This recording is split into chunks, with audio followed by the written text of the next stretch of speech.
पिलाएं कि यह जो भी दीक्षा है ये परम पूजनी बाबा जी के द्वारा है, उन्हीं के द्वारा आप दीक्षित हो रहे हैं।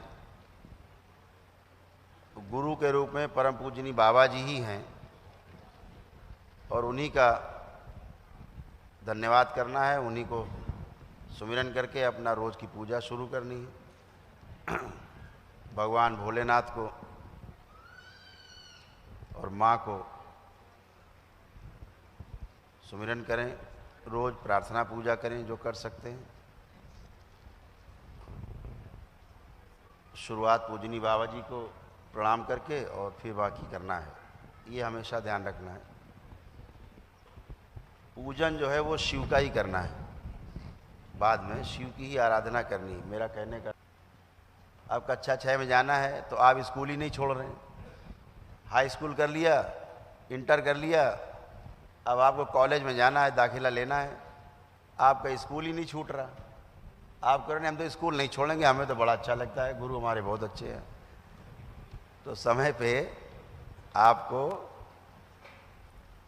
ज्ञान के अनुसार अपने कार्य करना है।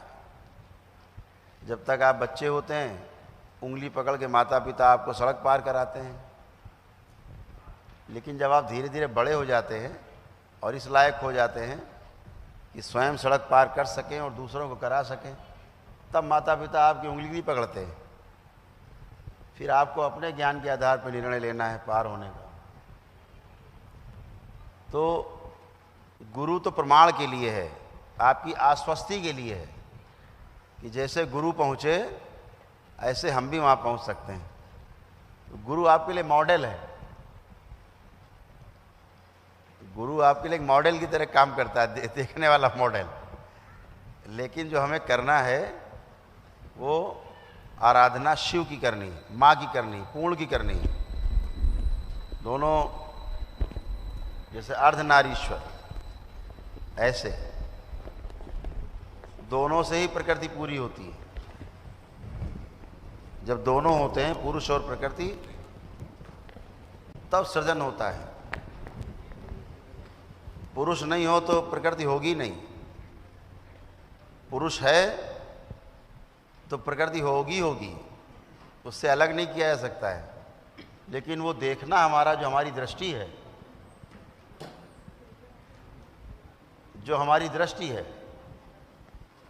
केवल उसका खेल है कि हम देखते किस प्रकार हैं। तो हमारी जो यात्रा है वो शिष्य से लेकर के और गुरु होने तक है। गुरु मतलब केंद्र। जितनी भी यात्रा है वो सारी यात्रा एक परिधि में है। यात्रा परिधि की, जब तक हम परिधि पर रहते हैं तो परिधि पे ये पथ है 84 लाख योनियों का, जन्म मरण का। इसमें से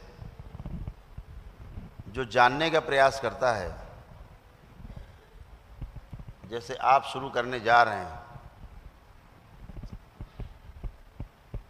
तो आपकी यात्रा परिधि से केंद्र की ओर शुरू होती है। परिधि से केंद्र तक की जो यात्रा है, यहां तक गुरु आपके साथ रहता ही रहता है, प्रकाश के रूप में, ज्ञान के रूप में आपके साथ रहता ही रहता है। लेकिन जब आप केंद्र में पहुंचते हैं तो आप खुद गुरु हो जाते हैं, केंद्र बन जाते हैं। तो परिधि से जो केंद्र की ओर चला, ये शिष्य है। जो केंद्र में पहुंच गया वो गुरु है। जो परिधि में घूम रहा है वो जीवात्मा है, जीव चेतना में जी रहा है। उसने मान रखा है कि हमारा शरीर ही सब कुछ है, मैं शरीर हूँ, इसके अलावा कुछ नहीं हूँ। और जिसकी यात्रा परिधि से केंद्र की ओर शुरू हो गई, इसका अर्थ है वो जान गया कि हम एक नहीं, हम दो हैं। मेरा शरीर भी है और शरीर में मेरा अपना स्वयं का जीवन भी है जो इस शरीर को चलाता है। तो जो शिष्य है उसकी यात्रा शुरू हो जाती है। और ये यात्रा जहाँ के लिए है असल में, वह भी हमारा लक्ष्य नहीं है। लेकिन ये बात आपको स्वयं में अनुभव में आएगी जब आप उस लक्ष्य तक पहुंच जाएंगे जो मान के पूरा सन्यासी जगत चलता है कि वहाँ पहुँच के हमें सब मिल जाएगा, सारा ज्ञान प्राप्त हो जाएगा। वहाँ पहुँच के ही पता लगेगा कि क्या मिलता है। उसमें हम आपके अंदर कोई स्मृति नहीं बनाना चाहते क्या मिलेगा क्या नहीं मिलेगा, लेकिन आपको आनंद जरूर मिलेगा, आनंद आपको जरूर मिलेगा। लेकिन उस आनंद की भी निरंतरता कैसे हो, ये देखने वाली बात होगी। शब्दों में कहा जाए तो जो निरंतरता है वो आनंद की ही है, और जीवन की जो प्यास है वो आनंद की ही है। लेकिन जीवन जब आनंद में डूब जाता है तो उसकी यात्रा भी रुक जाती है। असली यात्रा तो उस आनंद के पार है। तभी कहा गया परमानंद। उस परम आनंद की खोज में हम आनंद को पार करके ही कर सकते हैं। तो लक्ष्य बड़ा है लेकिन पहुंचना बहुत सरल है। बिल्कुल ऐसा ही सरल है जैसे रात को हम सो जाते हैं सुबह उठ जाते हैं, इतना सरल है। सारा जितना भी आप देखते हैं सारा खेल भाव जगत का है, और भाव जगत में जो भाव है उस भाव की स्थिरता का है कि वह भाव आप में स्थिर कितने समय तक रह सकता है।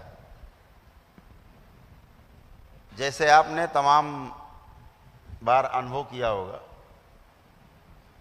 किसी भी सुख या दुख में आप जाते हैं, किसी के कार्यक्रम में आप वैसा ही हो जाते हैं, लेकिन जैसे ही आप बाहर निकलते हैं आप भूल जाते हैं और अपने रोज़मर्रा के जीवन में फ़ोन चालू कर देते हैं, सब भूल जाते हैं। 2-4 दिन बाद बिल्कुल भूल जाते हैं। आप बहुत पार्टियों में गए होंगे, बहुत आप शव यात्रा में गए होंगे, लेकिन उससे उसकी निरंतरता नहीं बनती, क्योंकि ना तो वो सुख है और ना ही वो दुख है। वह केवल एक अनुभूति मात्र है।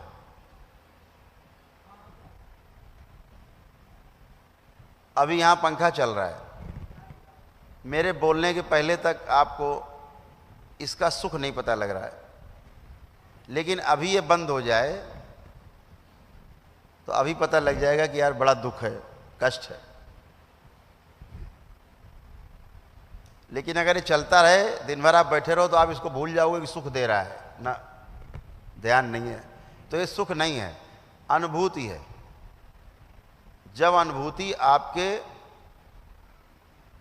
अनुसार होती है तो आपको ऐसा प्रतीत होता है कि बहुत बड़ा मज़ा आ रहा है बस, लेकिन धीरे धीरे वो मज़ा बेकार हो जाता है। जैसे भी कोई गाड़ी खरीदनी हो, आपके मन में कोई गाड़ी हो, मोटरसाइकिल हो, कोई कार हो, कोई चर्चित कोई गाड़ी हो, तो आपके लिए एक स्वप्न की तरह है, यार ये मिल जाए तो जीवन सफल हो जाएगा। अब इसका मिलना और जीवन सफल होना एक ही बात है। ठीक है, बाबा कृपा से हो भी जाता है, तो ये पूरा हुआ नहीं कि दूसरी दिमाग में बात आई नहीं कि यार वो और हो जाता तो बात बन जाती, फिर आप उसके लिए चालू हो जाते हैं। और जब तक आप वहाँ पहुँचते हैं और लक्ष्य मिल जाता है, तब तक दिमाग में तीसरी बात आ जाती है, यार घर बन जाता है अच्छा तो वो ज़रा अच्छा रहता है। घर बन गया, तो यार आगे बच्चे अच्छे होंगे, जरा 2 घर हो जाए तो और अच्छा हो जाए, या ऐसा घर नहीं थोड़ा उस तरह का घर बन जाए। वो आपके अंदर सृजन चलता ही रहेगा, क्योंकि बाहर भी सृजन चल रहा है। सृजन के परिणाम हैं हम अपने माता पिता के द्वारा सृजन के ही अर्थ में आए हैं।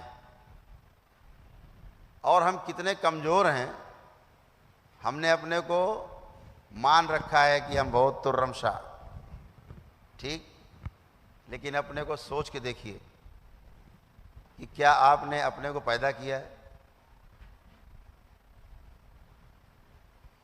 या पैदा हो गए हैं, आ गए हैं बस। अपने पैदा होने में अपना कोई रोल नहीं,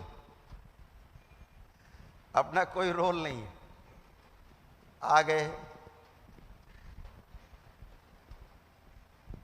अपने मरने में अपना कोई रोल नहीं है, बस मर जाना है। कुछ भी नहीं हाथ में, नाव है, पतवार गायब है, पतवार नहीं है। नाम तक अपना नहीं है रखा हुआ, ये भी दूसरे का रखा हुआ है, पंडित जी रख जाते हैं। नाम भी पंडित जी रख जाते हैं, माता पिता रख देते हैं, नाम भी आपका नहीं है।